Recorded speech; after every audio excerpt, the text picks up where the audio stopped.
Good evening and welcome into Napper Tandy's. We are brought to you by the Fighting Camel Club. This is Camel Call Live. We are so happy to be coming to you live from Napper Tandy's Public House and Restaurant in downtown Angier. This is a place for great food, great drinks, and fantastic service. And we are just 8 miles away from Campbell's campus. Online at nappertandyspublichouse.com and on Instagram at Napper Tandy's Angier. My name is Chris Ameyer. We have a great show for you tonight. Coming up, we will talk with Campbell head football coach Braxton Harris as we recap that thrilling 2-overtime win last week, and we'll get you set for our home game versus Western Carolina coming up this Saturday at 3:30. Before we get to our first guest, what a run it has been for one of our fall teams, Campbell Volleyball. Greg Gorel's bunch has won 7 of their last 8. They are 8-3 on the season with their only 3 losses coming to Power 4 teams. They've lost to Clemson, South Carolina, and Northwestern. They are 8-0 against everybody else. They start conference play tomorrow at William & Mary. They will be back in Bowie's Creek next Friday and Saturday to take on Charleston. And speaking of a good run, joining me now is Campbell head men's soccer coach Dustin Fonder. His team unbeaten in their last 3 matches, 6 of their last 7 unbeaten, with the only loss in that stretch to top 5 ranked Wake Forest, and that was by a goal. Tomorrow, Campbell is at Elon. A win would vault the Camels to the top of the standings in the CAA South Division and give Coach Dustin Fonder his 100th win as a Camel head coach. Now, Coach, if you throw in the 78 wins you had in 8 seasons at High Point before you came here, nearly 200 career wins, what will that milestone mean to you? It'll be incredibly special because I had a lot of good assistant coaches and players over the years, and I think it'll be a testament to all the hard work they've put in. It is, Coach, just amazing when you think of that many wins. You have 6 Big South trophies since 2018, 3 NCAA appearances, an NCAA win. What are some of your most memorable wins when you think about it? Yeah, I mean, of course, the Big South Championships mean a lot. It opened the door to get us into the NCAA tournament, and then I think the signature win for us was beating JMU back in 2019 in the first round of the NCAAs, advancing to play number 1 overall seed Virginia. I think, and to go toe-to-toe with them really says a lot about the program we have and the players we've had over the years. Elon, who you could get win number 100 against, Coach, that is one of the coaching stops that you had. And in fact, it was your first D1 stop as an assistant. Does it feel like you have to go back 30 years to when you started coaching? Does it feel like you've been coaching for that long? No, it's fun. I feel like I haven't worked a day in my life. I enjoy what I do. I just think Elon was a great opportunity for me back early in my career. I was in Division III, coaching men's and women's soccer, winning conference championships, but still at the D3 level, and I wanted to break into Division I. Elon was fortunate enough to give me an opportunity to be the top assistant there and the recruiting coordinator, and from there we were able to put that program on the map, and it opened up my first head coaching opportunity at High Point University. We would probably have another hour really to answer this question, but how much has coaching at the D1 level changed in the last 30 years? I think it's changed a lot. There's really no bad programs in Division I anymore. I think 20 years ago there were certain programs that couldn't compete, whether it was budgets or whatever it may be. There were some teams where you could schedule, and before you got off the bus you knew it was a win. That's not the case anymore. Every single game is a grind. I said this to our team the other day. Every team's got a strength coach. Every team's got a nutritionist. Every team's got assistant coaches that are putting a lot into the game plan.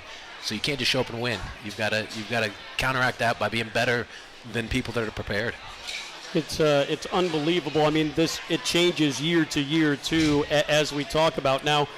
You talk about how your college coaching career really began at Roanoke College, where you began, and you were a 2-sport athlete there. You were the Division III Player of the Year in 1993, and you also hold the career assist record in men's basketball at the college. So I'll ask you 2 things, Coach. Number 1, who was Dustin Fonder, the soccer player? What were you like? I think, I was a goal scorer, an assist getter. I mean, a person that could get points.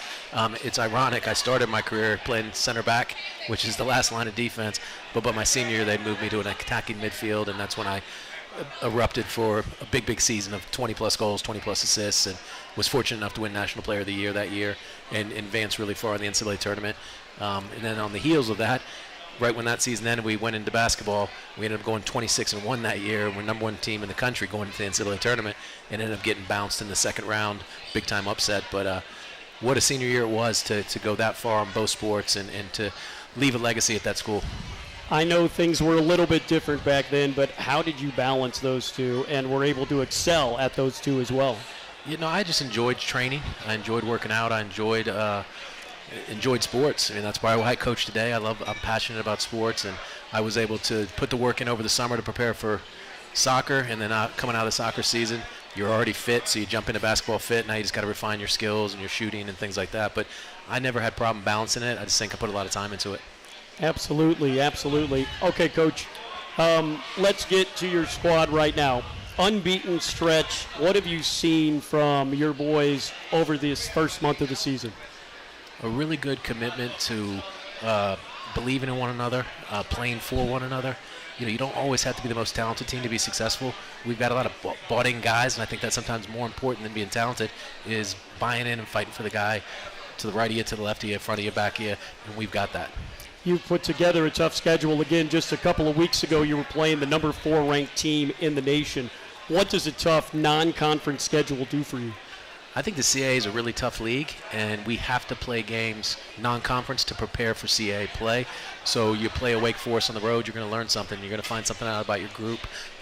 Still upset we didn't get a tie on the night. We missed a sitter, last minute of the game. But those type of games will make us more prepared for the stretch run in the CAA, and our goal is to make the tournament this year and advance in the tournament.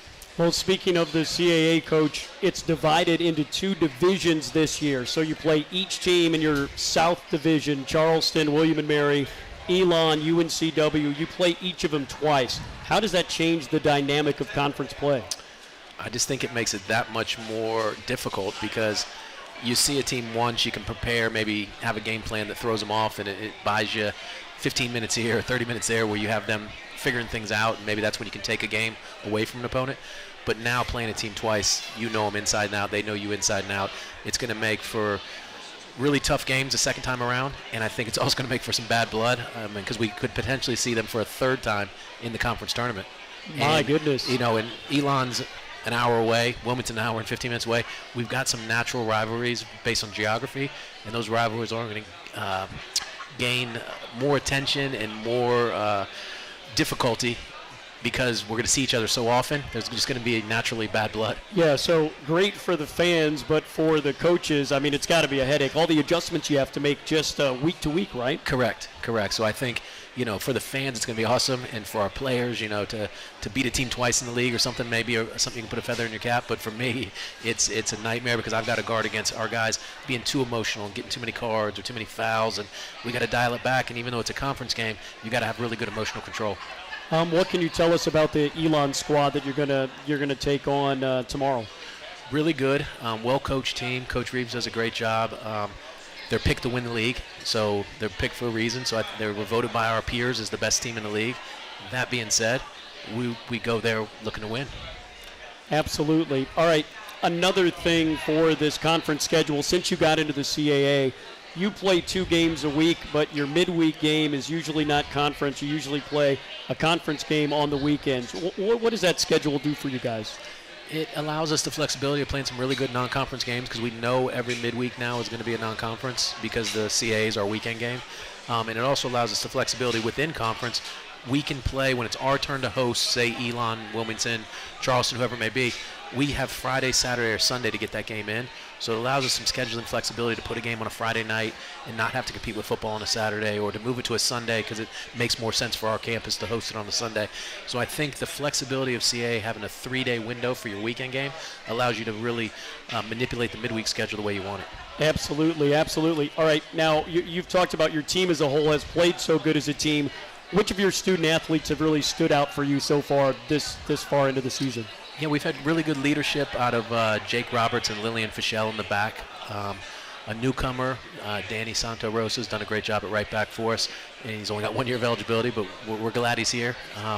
And then up front in our attack, I think it's kind of led by Felipe Matos and Marco Wright are impact guys for us. But we're getting lifts everywhere. I mean, Ethan Roberts is our leading goal scorer, and he's a senior and he deserves it. Yeah.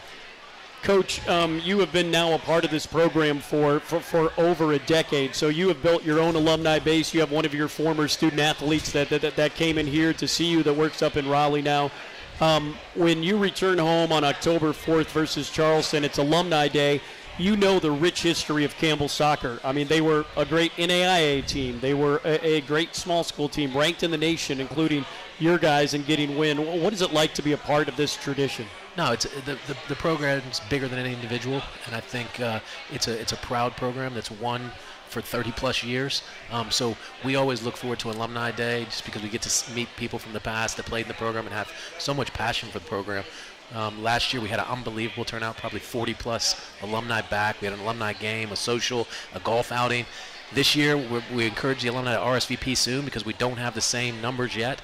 But I think a lot of people are going to be late RSVPs, and we'll get to where we want to be. But we want to have 20-plus guys back so we can do an alumni game. We can honor them at halftime, and we can play some golf with them on Sunday. Well, so speaking of alumni, you know, we have 2 generations, now 3 generations of alumni. I think it's great. The guys, when the program started, a bunch of guys came down from the Northeast, like the South, like the Southern girls that they found, and then they not only settled here, then they started coaching soccer, coaching travel teams, coaching in college, and so you have this tree of Campbell alumni everywhere, don't you? Yeah, it's unbelievable. Really, the Campbell tree is very big, and there's a lot of prestigious coaches and former players that graduated from Campbell. And we're excited to honor them anytime we can and bring them back to campus. We also, the campus has changed immensely since a lot of them played here. Yeah. And so we like to show off Eeks Athletic Complex, our stadium, our bench area, just all the upgrades we've had over the years. We thank them for building that for us. And also, Coach, as you know, in the near term, guys from this golden generation of Campbell soccer, you have so many guys playing professionally on Saturday. That's got to warm your heart as well. It's awesome. Every time I get a text or we send a text out like congrats on your goal or whatever, they're immediately texting us back, and we're trading pictures and different things. When we win a game, the amount of texts we get on the bus on the way back from 5 to 10 years worth of alumni, it's incredible. And we love that support, and we really appreciate it. Well, and we appreciate you, Coach. It's Dustin Fonder. Remember that alumni date is October 4th. You can go to gocamels.com and at GoCamelsMSoc to find out more information. And his guys will take on Elon tomorrow at 7 p.m. You can watch it on ESPN Plus. And Campbell will finally return home, which seems like a long break, October 4th. That Alumni Day game against Charleston at 6 p.m. Coach, thank you so much for taking time out. No, thanks for having me. I appreciate you letting me be ambassador for our team. One reminder on the Elon game, it's actually on Flow Sports. We're the CAA. That's right, the Elon game on Flow Sports. That's right, so the last one on ESPN. We don't want anyone to miss it, so make sure it's on Flow Sports. But thanks once again for having us, and this show's awesome. Keep it going. Thank you so much. That's Coach Dustin Fonder. He will be hunting for his 100th win tomorrow, 7 o'clock at Elon on Flow Sports. We will be back after the break with Campbell head football coach Braxton Harris.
Test 1, 1, 2, 1, 2.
Test 1 2 1 2. Yep.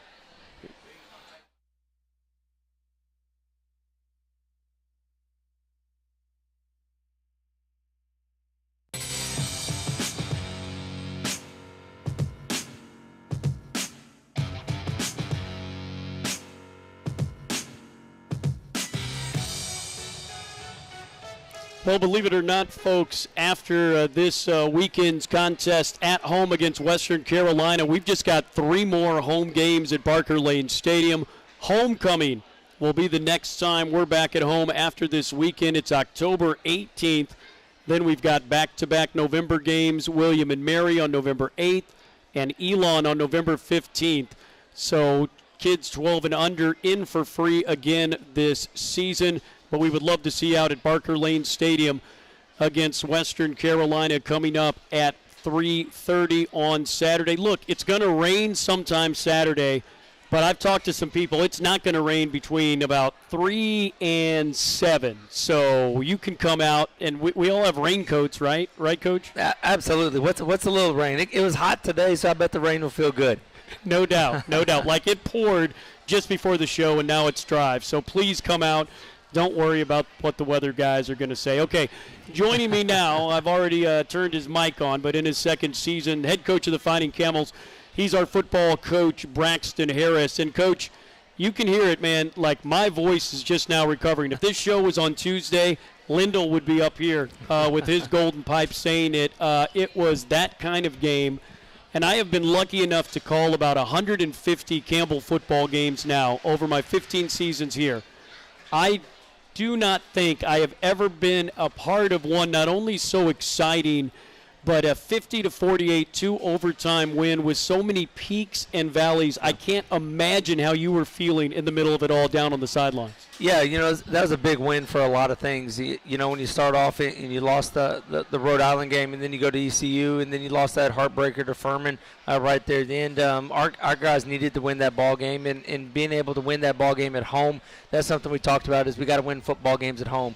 We had 2 home games, and we had great crowds at Barker Lane, right? Engaged crowds, people cheering, excitement about football. That we got to win in those environments. Our university's doing a great job getting those people out and being on campus. Our student section, the Creek Freaks, phenomenal. 2 weeks in a row out there bringing the juice every weekend right there in that spot. So to win those games and to be able to build off of those things, that's huge in that spot, right? So that's the momentum outside of the game, right? But the piece in the game is that gets us to 1-1 in the CAA play, right? We're 2 games into CAA, and we're 1-1 right there. If you remember last year, we only won 1 conference game right now. And so that puts us at 1-1, ties last year already, but still got 6 conference games on the horizon that we're really excited about the opportunity to be able to go compete right there. And so I think it also gave our guys confidence that they found a way to win, right? When you're building something, everything's got to go according to the plan. We have a plan to win. We have 5 things that we say you have to do these 5 things to win. And you statistically, 83% of the time, if you do 3 of them, you win the ball game. And that's over 3 years of study. We only won 1 out of the 5, right? And so statistically what we did is we found a way to win. Good football teams find a way to win, and that's what our kids did on Saturday. And it's so exciting to be able to see. Absolutely, the fact that you were not only into really good teams, but had leads to be able to finish it. I know that's something you have always said. You've beat on that. You got to be better in the fourth quarter, and you guys were better in the fourth quarter and in overtime. Yeah, you won the first quarter 7-0 after the first quarter. That was the first time that we had gotten out first and scored first. And so we talk about starting fast, and that was the first time that we scored first in a ball game this year, period. And so that was a piece that we were able to move forward in and being able to go finish, right? And our kids didn't flinch. We practiced overtime stuff during practice. We practiced 2-minute situations. We practiced 2-point plays all year long. And so to see it all come together in fruition, our kids were really calm. Our coaches did a great job being calm in those situations, and it was fun to see them execute. You had told me when Cam Sixkiller got the job as starting quarterback. And again, Mike Chandler II did such a phenomenal job at the end of last year. It was like, okay, what is it about this guy? And you're like, you know what? When he was a freshman, I saw him behind not a very good line, had a rough day. He just kept coming and coming and coming. And I said, when in a couple of years he's going to be a guy that I want on my team. You talk about his resilience. You saw it there. You saw it then. He showed a lot, leading your team back with 3 minutes to go after throwing a pick six. I mean, that is hard to come back from, and he did it. Yeah, absolutely. You know, and being a quarterback, being a Division I college quarterback is not easy, and it's the most. Besides me, he's the next most criticized person in college football, right? And that's part of it. We understand that, and he understands that. But that kid makes a decision every single time the ball's snapped. Every single play, he's making a pre-snap and a post-snap decision. And so to look at his bad decisions, and he there's nobody that hates it worse than him, but that kid gave us a chance to win the ball game. He kept us in the chance to win the ball game. We got a 3rd and 10, I think it was in the first half, 3rd and 10 going towards our scoreboard, and he takes off and scrambles for 15 and gets a first down, keeps drives long. That allows us to score a touchdown, so that equals 7 points right there. He just finds a way every single week to get better and to give our football team a chance to win. And good quarterbacks, they make the players around them better, and that's exactly what he's done the last 2 weeks. He was throwing the ball for the 2nd straight week a lot to Randall King, your receiver from nearby Rocky Mount, a sophomore. He tied a Campbell record with 4 TDs. 8 catches for 142 yards, and he came up really big when you needed him the most. Yeah, absolutely. He's done a great job for us this season and continues to do that. You know, there's a lot of people that go into those equations. You look at Dante Jones on the offensive line that was able to protect. You see running backs protecting in coverage. You see guys running great routes. You see tight ends being able to do those things. There's a lot of pieces that go into those puzzles. For guys like Cam and then guys like Randall that get the attention of the results, there's a lot of people that are part of that make the play but don't make the result. Hey, you got ahead of me a little bit. I was going to talk about your offensive line. Look, you had some injuries on the offensive line. You were asking guys to play different positions, to start when they're usually not up to that. You also challenged your running back room to get off the snide, and they certainly did. 220 yards of rushing. That was a big game for your backs and for your line. Yeah, absolutely. They did a great job, you know, and I think Coach Horner, Coach Dace, Coach Trapelli have done a really good job with our O-line, tight ends, and running backs to be able to get those guys better. Like you look at where we were at Rhode Island, where we were now, we're better than we were, right? And you say, but you've lost guys. You're correct, but we've developed guys along the way. And I think that's the true measure of coaching is development of guys. I do owe those guys dinner. They made me a bet if they rushed for over 200 that they got dinner. You're kidding me, really? Absolutely, and I'm gladly taking them to dinner. No problem with that. If you rush for over 200 yards, dinner's on me for sure. There's no question about it. No doubt. Bring him to Napper Tandy's. 557 yards of total offense. Matt Kubik, I love the fact that you saw him open up the whole playbook and set up plays from a couple of weeks before. I just thought that the offense was firing on a cylinder that we had yet to see this year. Yeah, Matt's a rock star. Matt does a great job. You know, just the creativity. A lot of us in coaching, we have our system and our way of doing things. And you look at all the pieces that he's done, and he's moved guys around and find ways to get them the ball in creative ways to be able to find out what their skill set is best. Man, that's a ball coach, and Matt Kubik he's a ball coach right there. He does it every single week. He's been doing it last year. He gave us a lot of opportunities to win ball games that the reality probably weren't good enough to be able to go win, but he gave us opportunities to do that.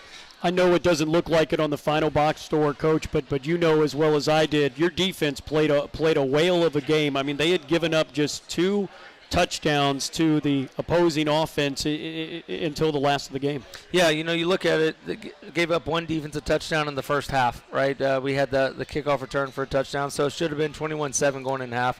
And then we had a pick 6, so there's another 7 right there.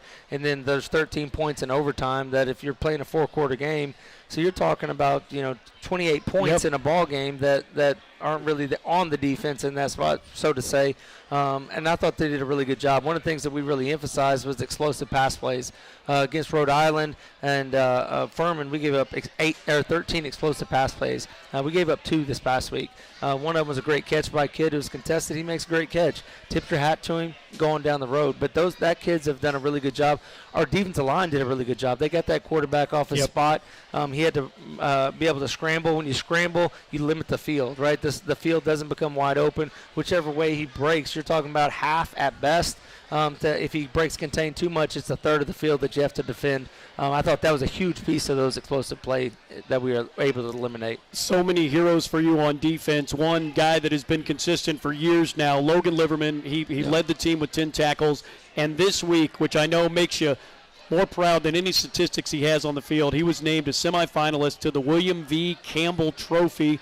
No relation, but it recognizes an individual as the absolute best scholar athlete in the nation. They look at academic success, football performance and exemplary leadership, and this is not just an FCS award.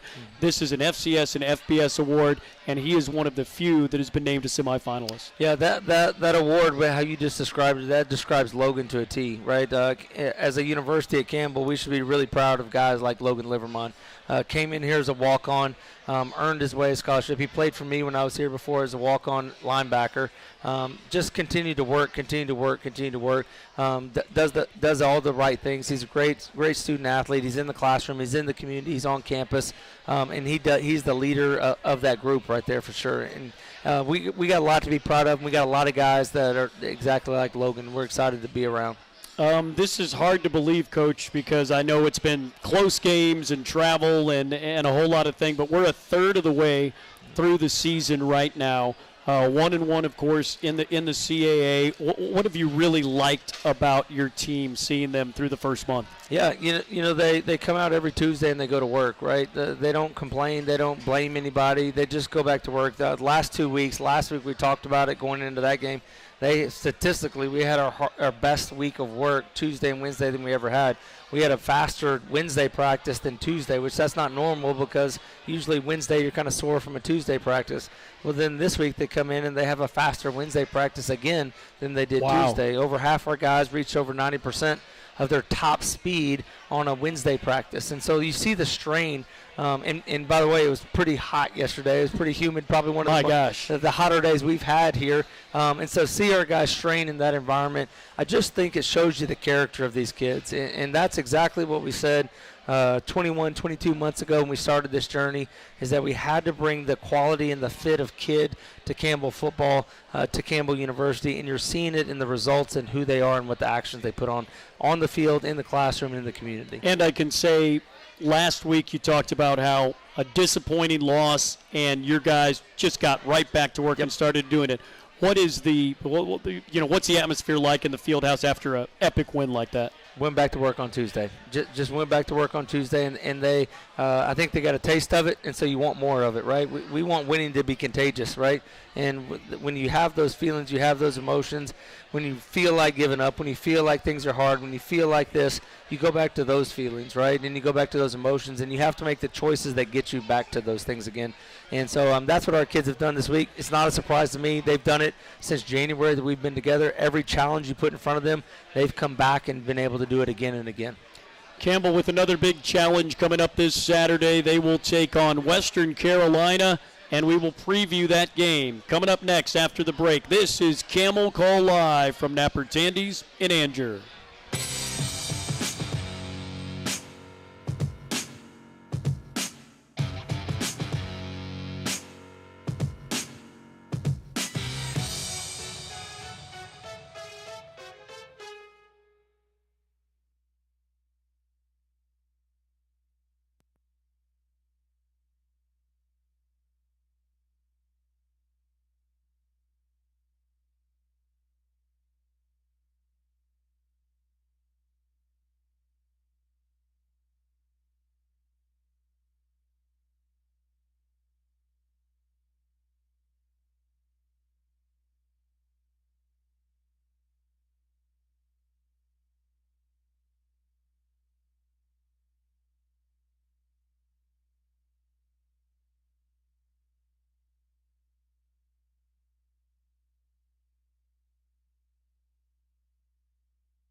Welcome back to Camel Call Live, coming to you from Napper Tandy's in downtown Anger with Campbell head football coach Braxton Harris.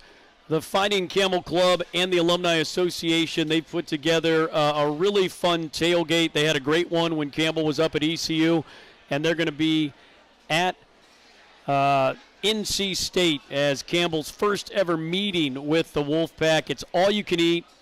The tent's already set up. Go to gocamels.com for more information. Before we talk about the NC State game, of course, this Saturday, another big one. We go back out of conference into the SoCon again. Western Carolina out of the SoCon. They have played a really, really tough schedule, just like Campbell. They picked up their first win of the season. They hung 50 on Samford in regulation last week. What can you tell me, Coach, about the Catamounts, who were ranked in the top 25 coming into the season? Yeah, they get their quarterback this past week against Samford, and he was out for the first 3 weeks, and that team was 0-3. And like I said, same way everybody in FCS, the first 3 games are tough ball games, right? You look at there's a lot of people that are 0-3 that are really good football teams in FCS college football after the first 3 weeks, and their quarterback was out the first 3 weeks. He was their guy going into the season. I don't know why he was out. He just didn't play in that. And then the first game back was against Samford, and you see the results right there. I mean, put up 560 yards passing. Just a typical Kerwin Bell football team. They want to throw the football all around the park. They're going to motion 70% of their offensive plays. They're going to do everything there. Defensively, they're moving around, being able to create havoc. It's kind of who they are, right? They're going to be based off speed. They're going to try to create havoc on your eyes on our offense or on defensive side with their offense. And then defensively, they're going to give you a lot of things, and they're going to create a lot of negative plays. They do one of the stats we look at is stuff plays, and stuff plays are 0-yard gains or negative yard plays. And their defense has one of the highest stuff percentages of anybody in the country because they create so many negative plays. And so that's kind of how they play the game, and they do a really good job. They know who they are, and they play really fast. They got some receivers that are just absolute burners. And we're going to have our hands full this Saturday. This is not everybody sees a 1-3 football team, and they're just like us. A 1-3 football team is not a bad football team. It's going to be 2 good football teams. I think it's going to be a great game, just like it was last time up in Cullowhee. And so we're excited for the opportunity. When you talk about playing a team like that with offense, with so many motions and everything like that, how do you practice for something like that? Yeah, it's kind of like a Chinese fire drill a little bit. Everybody's moving around in a ton of different places all over the place, kind of like fire ants spreading, right? But, yeah, it goes back to your eyes on the defense side. You got to be able to take your eyes, and you can't go off of what you think or what you think they could do. You have to go off what you see, right? And you've got to be as literal as possible. Is it this many guys? Is it this many guys? Where's the back? Where's the tight end? To be able to tell us that. Where they're motioning. Why are they motioning over there? What are they getting to out of that formation? And trying to understand conceptually what formation are they in, what formation are they getting to, and being able to understand where he's leaving from and where he's going right there. You had an incredible win last year when they were top 25. And, again, if they would have had their quarterback for the first 3 games of the season, I believe they would still be in the top 25 right. where they were preseason. How has their team changed, or are you seeing much of the same? No, I mean, they're a good football team every single week, and they got their guy back at quarterback. And, if you got a quarterback like we do, you got a chance to be a good football team. And they got their guy back, and they're a really good football team because of that. And, the speed in which they play, they played Gardner-Webb at home. They played Elon at home, and they played Wake Forest and then Samford at home. So, those are good football teams that they're playing right there, and they got their guy back, and so they're going to be ready to go. And for them, everything is on point for them. They got their guy back. They got their win. We got to make sure that we play at a high level.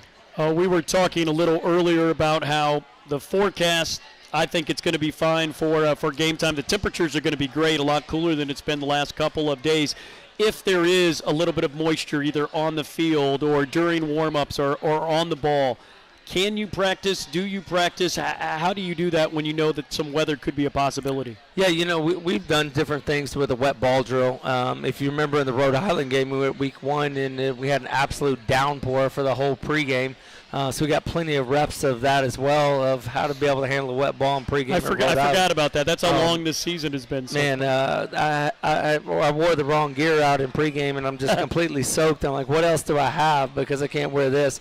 And so we've gotten some of those experiences. But, the reality, I don't think it really affects us in our game, whether it rains, whatever it is.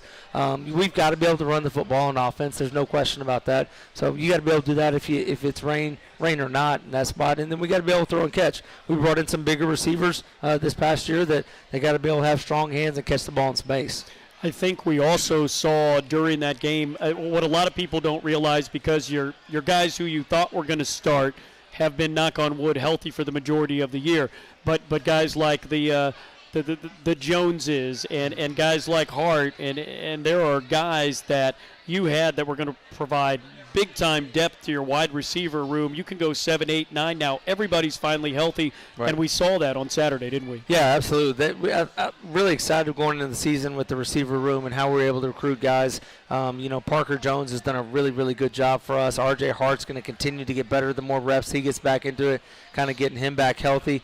You're going to continue to see a Barry Tate. I mean, you saw what he was able to do this past week with the reverse. He's able to do those things. We got a tight end that can be able to catch the ball. But we've got a whole slew of them, and they do a great job every single week, and they work their tail off every week. So it's not a feeling where you have to get a ball to a certain guy. Being able to put Mike Chandler out there at the receiver, just like we have, and that package is going to continue to expand to be able to find ways to incorporate him into it and attack with different ways with Mike. And so it isn't a system where you say, well, you only got this guy and only got this guy. It allows Cam as a quarterback to work through his true progression and take what the defense gives him, because he knows whoever gets the ball is going to be able to operate with it. I don't know how he's grading out, but Cam from day one, especially being in a new team, in a new offense, he is so composed back there. He can run. He doesn't just take off when there's signs of trouble. Talk about his composure. Yeah, he really had. I mean, you're exactly right. You go into Rhode Island, his first start is at Rhode Island on the road, a night game, and the kid didn't flinch in that environment, right? Goes to ECU. He's done he's played at Texas A&M. He started against Texas A&M at their place, so he's played in front of 100,000 people. And I think the thing that's been really good about Cam knows who he is. He knows what his strengths are. He knows what his weaknesses are. I think Matt Kubik does a great job coaching him to understand those things. And I think he trusts the people around him, right? And when you do that, there's a level of calmness because you don't have to do everything. And he knows he doesn't have to do everything. And his job is to make the people around him better. You talked a little bit about it. We won't be at Napper Tandy's until another month or so. So you've already had a game at East Carolina. We talk about coming up in 2 Saturdays. You'll be at NC State for the first time ever at Carter Finley Stadium in an atmosphere like that. These games are hard. You go in trying to win. Campbell does get a pretty good paycheck in them. But what does it do for you and the student athletes and the program? Yeah, I mean, I think everybody loves to compete in those arenas, right? Like, I mean, I don't think anybody goes, it's not that big a deal. It's not that cool. No, it's really cool. It's really fun to be able to do that. But the thing that's been unique for me is I came from a D3 background, right, where you may have 1,000 people in the stands, right? And then you go into those environments like an ECU. We've been to Liberty. We've been to some other places, and we will this year. At the end of the day, when the ball is snapped and you're playing football, it's still a game, and it's still 100 yards long, and it's still 10 yards for a first down. And when you get locked into those things, that's all you see in those spots, right? I think it's great exposure for our university because it puts our name on a big brand, but that's exciting to be able to see. But it also is really encouraging because the game is still the game, right? Doesn't matter how big and how small. We love having support. We love having people there. We love having a packed house. But at the end of the day is that you do what you do because you love the game, right? And it's fun to see that even in those huge environments, it's still the purest game that there is, that if you do the things the right way, that you're going to have success. Something that I know that you do not only in the big arenas or maybe the smaller arenas, which I think is something that's great that nobody sees except those of us that are at the game as early as you.